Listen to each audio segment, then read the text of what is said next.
Dragi moji, dobar vam dan. Javlja se vaša baka iz njene kuhinje i danas ćemo spremati nešto što ćete vi oberučke prihvatiti, znam sigurno, a i vaša dečica. Biće to punjeni štapići. Da vidite kako to baka sprema u njenoj kuhinji, pa napravite vašoj dečici, priredite im radost, a isto tako i veliko zadovoljstvo vama. Za ovaj recept bit će nam potrebno oko 200 grama sira, 300 ml mleka, malo ulja, oko 500 do 600 grama brašna, 1 kašika šećera, zatim malo soli, malo kima, susama, 3 jaja i malo kvasca, odnosno 1 kockica kvasca. Najprije ćemo rastopiti kvasac u malo mleka i dodati šećer. Pa kad nam se to rastopi, dodat ćemo ostatak mleka i umesiti srednje tvrdo testo, odnosno dodat ćemo i brašno normalno i umesit ćemo srednje tvrdo testo. Pa hajdemo sve to da krenemo, vidjet ćete, nije to teško, kako to baka sprema na njen način. Idemo. Rekli smo, rastopimo kvasac. Najbolji kvasac je kad je ovakav. Pogledajte, to je zaista svež kvasac, što kažu ispod čekića. Znači ovako beo, nikako taman. Kad se, vidite kako se on lepo lomi. Nema da se oteže, znači lepo se lomi. I ovako, mrvi se. Vidite kako se to mrvi. To znači da je to sveže. Evo, još ćemo ga malo dodati.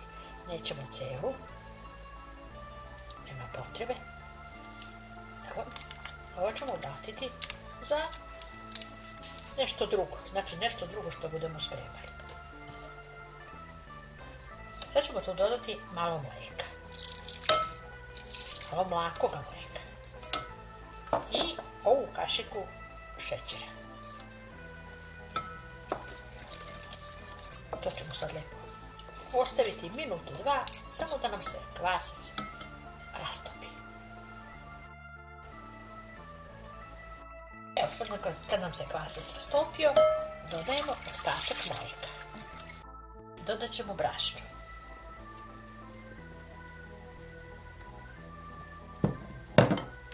Zatim, preko brašna ide sol, znači malo soli. Ne mnogo.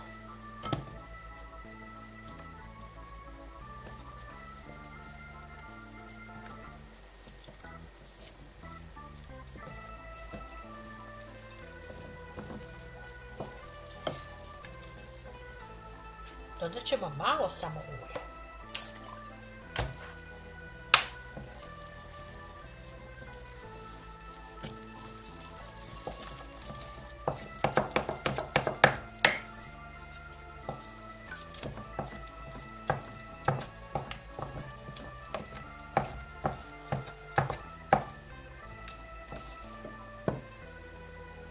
A zatim još malo brašna.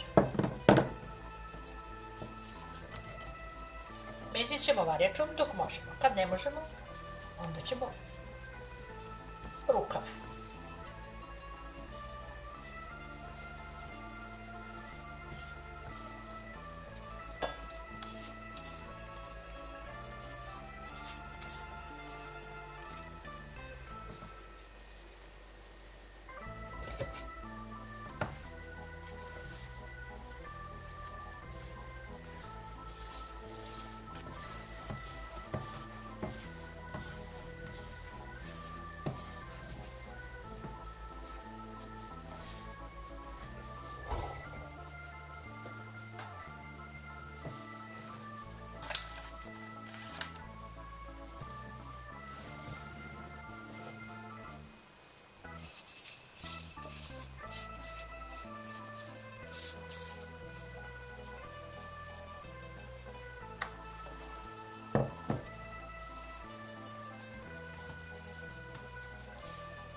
Sad kad smo testo malo razradili, stavit ćemo ga da nam malo naraste. Pokrićemo ga folijom ili ako nemate foliju može i slobodno neka kesica i odozgo krpa pa na toplo. Neka nam malo testo nadođe.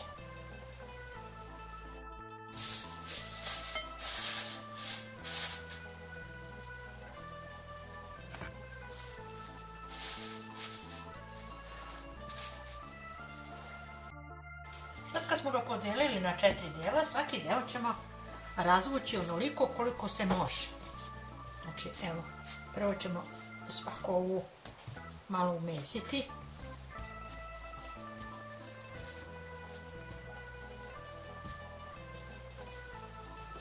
I ostaviti ovdje sa strane.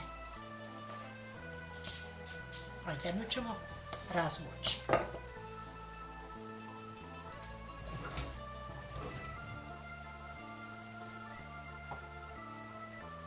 Pokrićemo da nam se testo ne bi sušilo.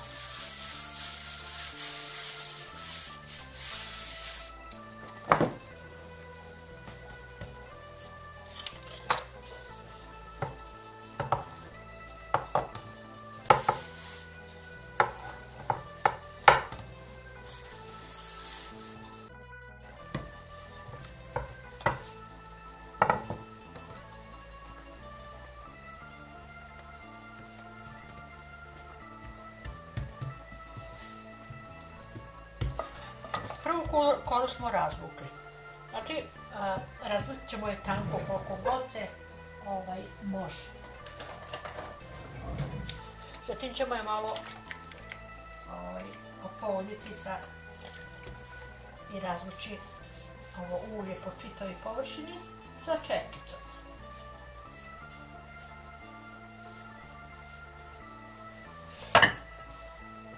A onda ćemo je namazati sojim filom koji smo spremili.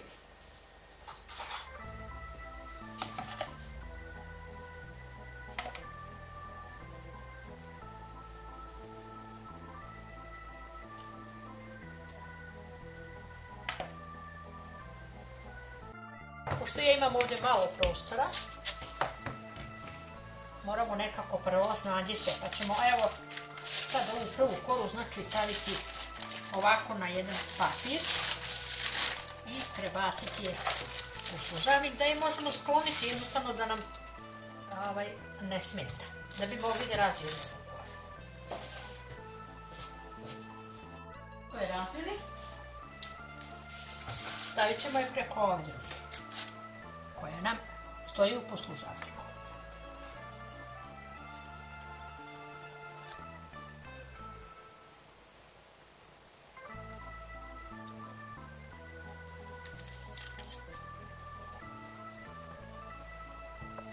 A zatim film.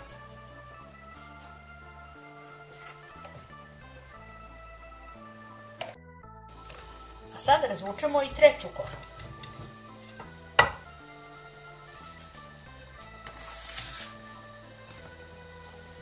Tu prebacimo preko.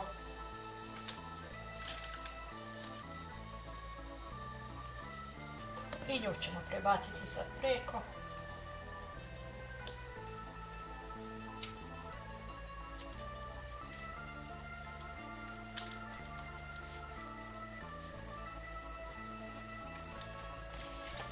Na nju ne stavljamo znači fil.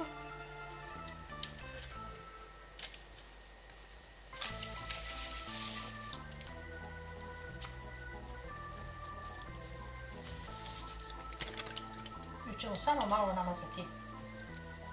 namazati uljem.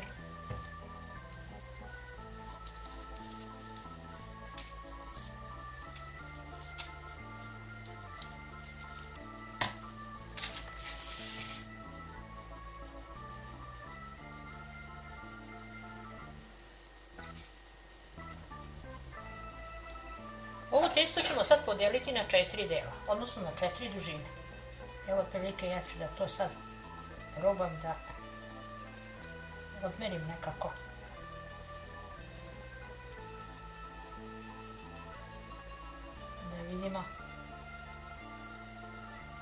Hoću li uspjeti?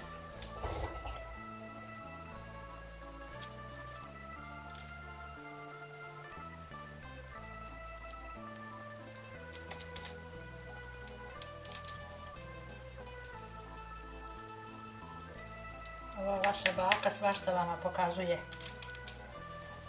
Možda ne vidite od ovog ulja. Aha.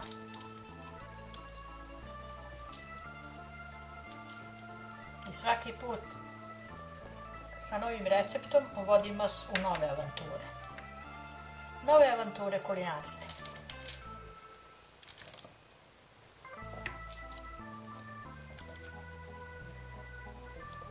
Sa testom se naročito može igrati do mile volje. Sad ovo malo kao i neće da se preseče, sad ćemo naći neki malo oštri noži.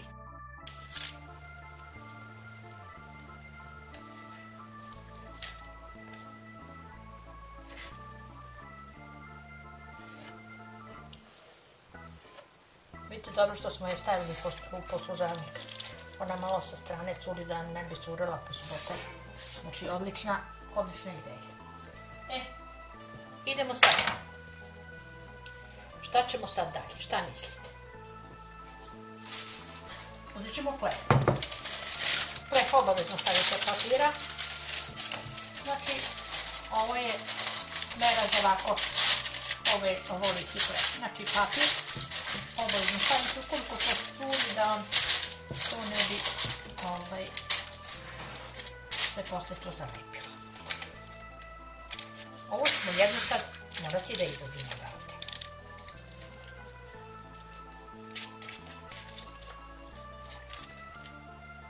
I stavit ćemo ovde.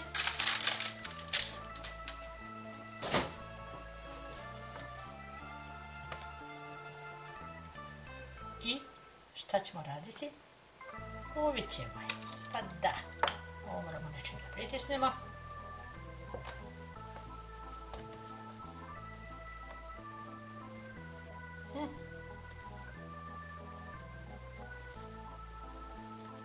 Vidite. Sad kad smo je lepo uveli, sad ćemo da je prebacimo.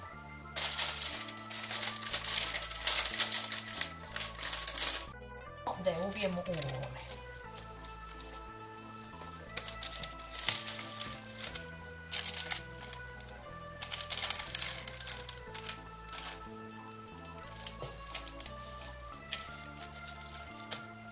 Da, moći će. Zašto da ne?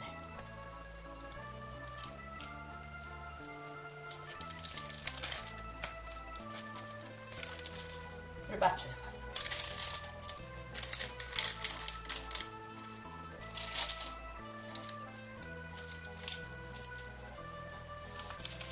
Još dve.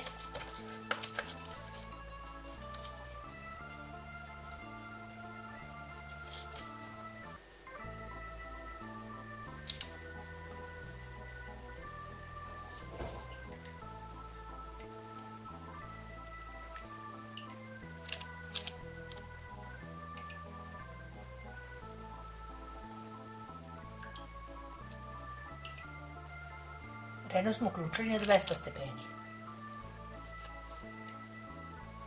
I smanjit ćemo je sad na 180 i ovo ćemo peći oko 35 minuta.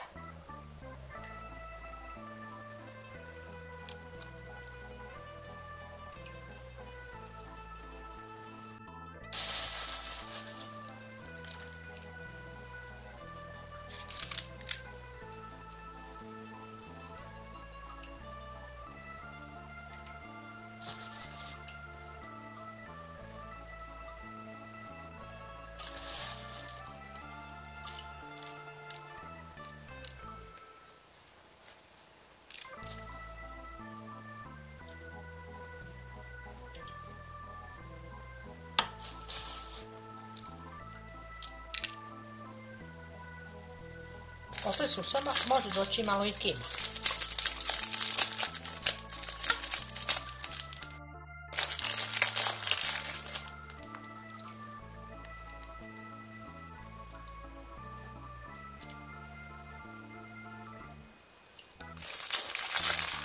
A može malo i krupni sol. Znači, krupna so, po neko zrnce. Nemojte pretjerati, će biti presla.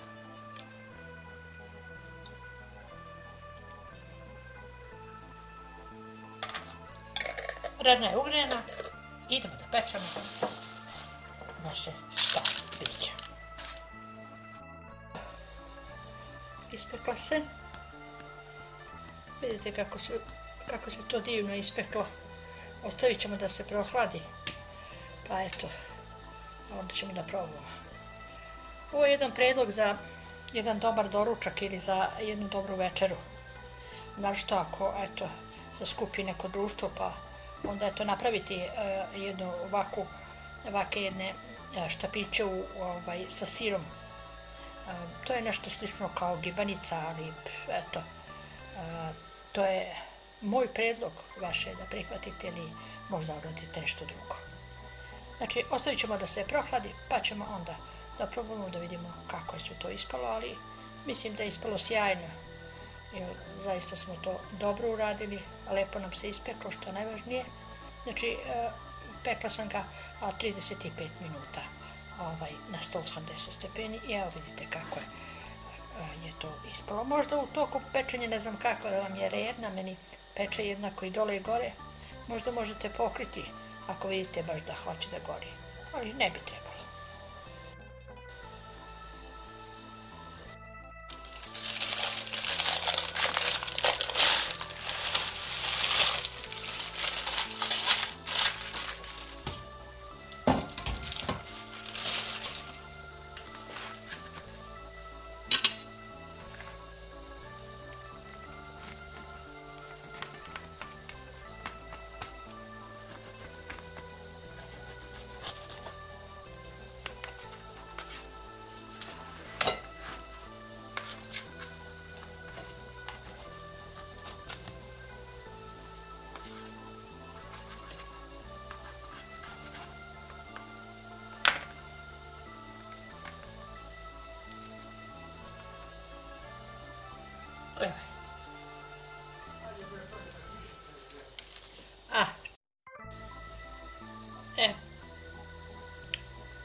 Znate kako je to mekano. Pogledaj. Kao dušice. Prelepo. I sad još po jedan jogurt. I evo ga.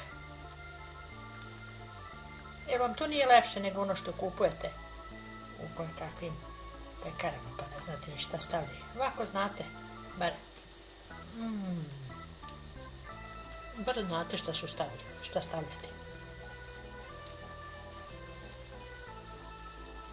Vidite kako je to testo fenomenalno.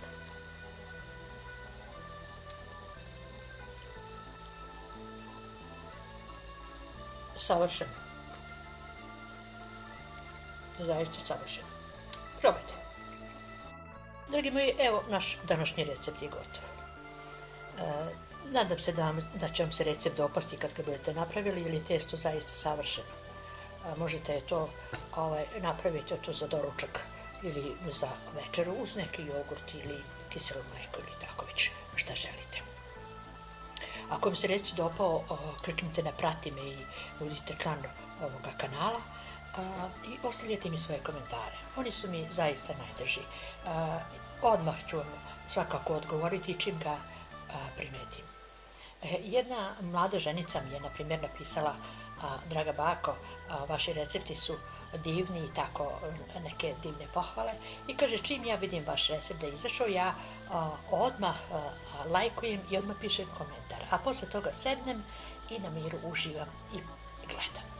Da, to je ono pravo. Znači, stekla sam već poverenje kod pojedinih da su moji recepti zaista kvalitetni i dobri. Pa nadam se da ćete to i svi vi shvatiti. Do sljedećeg recepta, sljedećeg druženja, ja vam želim svu sreću i zdravlja ovoga sveta. Ljubi vas, vaša baka. I na kraju, evo jedne priče iz bakine kuhinje. Nalazimo se na sajtu Opušteno.rs, odakle ću vam pročitati jednu poučnu priču koja se zove 3 statue. nekada davno bila dva susedna kraljevstva čiji vladari nikad nisu međusobno ratovali. S druge strane, neretko se dešavalo da jedno kraljevstvo nastojalo da pokaže svoju mudrost i intelektualnu nadmoć nad onim drugim. I tako bi svaki praznik za njih bio dobar povod za demonstraciju svoje oštrunije. Zato bi uvek izmišljali i slali na prvi pogled mnogo čudne poklone jedan drugima. Jednoga dana vladar jednog kraljevstva pozvao je sebi najboljeg skulptora u kraljevstvu i predočio mu zadatak. Zatražio od njega da izvaja od čistoga zlata 3 jednake statue ljudskog obličja i svaka da bude visoka tačno 1 pedalj. Ali morali su da se razlikuju u samo jednoj stvari. Tajnu su trebali znati samo njih dvojica i niko drugi. Nakon izvjesnog vremena statue su bile izvajane i kad je došao rođendan vladara susednog kraljevstva, oni su mu bile poslate kao rođendanski poklon. Dragi komšije, čestitam rođendan i šaljem ovaj prigodan poklon. Iako na prvi pogled sve 3 figure izgledaju apsolutno identične, među njima se krije suštinska razlika i jedan od njih 3 je dragocenija od ostale 2. Kada otkrijete koje je to, javite mi. Čim je pročitao cedulju, slavljenik je započeo da pažljivo razgleda svaku od zlatnih figurica, ali ubrzo je video da se one nisu uopšte razlikovale po ničemu. Nedugo zatim naredio je svojim podanicima da ih izmeri na najpreciznijoj vagi u kraljevstvu, ali ni to nije urodilo plodom. Ispostavilo se da su one potpuno jednake težine. Od dvorcu su se skupili svi skulptari tog kraljevstva i svaki od njih je pažljivo zgledao i izučavao male zlatne figure. Ali nijedan nije uspio da otkrije nikakvu razliku među njima. Dani su se nizali, kralj je bivao sve očajniji, što ne može da odgonetne zagoretku. Više ne bio u kraljevstvu nijedan čovjek koji nije čuo za zlatne statue, ali pored toga niko nije uspeo da pronađe rešenje. Sve dok se jednog dana nije čulo za nekog mladića koji je pre tog poklona bio osuđen i bačen u tamnicu zbog drskosti i neposlušnosti. Mladić je navodno znao odgovor i pošto mu nije ostalo ništa drugo, kralj je dao da se mladić pozove u dvorac i pogleda statue, nadajući se pritom da bi on možda mogao rešiti zagoretku. Doveli su ga pred kralja, dali mu statue i ostavili ga da ih razgleda. Posle dugog izučavanja mladić je prigovorio: Vaše veličanstvo, ove statue imaju u sebi skrivene poruke. Zainteresovan kralj mu je dao znak rukom da nastavi. Mladić je potom zatražio komad tanke žice, gurnuo je u uvo prve statue, a žica je izašla na drugu. Gospodaru, neki ljudi čuju nešto na jedno uvo i puste da izađe na drugo. Vaš prijatelj ovim želi da vam saopšti da ne treba da budete u društvu takvih ljudi. Zatim uze drugu statu i istu gurnu tanku žicu u uvo, a ona ovaj put izađe na usta statue. Ovom statom vaš prijatelj vam želi dati do znanja da postoje ljudi koji nešto čuju i odmah zatim to svima razglase. Ne biste trebali da se sprijateljite sa takvim ljudima, jer se u njima ne možete pouzdati. I sad su svi sa velikom pažnjom gledali kada je mladić uzeo u ruku treću statu. Gurnuo je tanku žičicu kroz uvo, ali ona nije nigde izašla. Moj gospodaru, ova statua predstavlja one ljude koji kad nešto čuju, čuvaju to samo za sebe. Poruka ove statue je da su ovakvi ljudi dragoceni prijatelji i vredni životni saputnici. Vaš prijatelj vam je u stvari poklonio ovu statu. Kralj pozvao svoga glasnika i naredi mu da se zahvali svom komšiji na genijalnu poklonu, a mladića pusti na slobodu. Dragi moji, hvala vam što se družite sa mnom.